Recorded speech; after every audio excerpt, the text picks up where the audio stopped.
Sales Insight Shorties. Brought to you by Fused. Why most coaching doesn't work. 73% of managers spend less than 5% of their time coaching.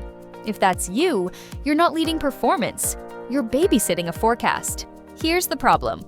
Most coaching consists of just gut feel and vague advice. Ask better questions. Be more confident. Get them to advance the deal.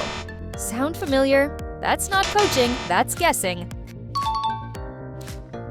Reps who get structured, skill-specific coaching are 30% more likely to hit quota. And it doesn't take 2 hours.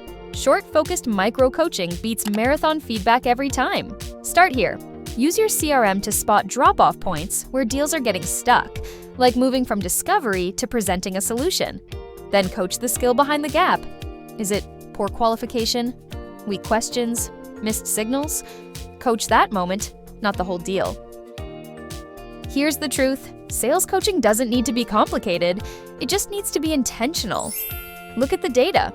Find the pattern. Focus on the moment. That's how you build a team that performs without relying on guesswork. If this hit home and you're ready to lead performance, not just report on it, follow us here. We're just getting started.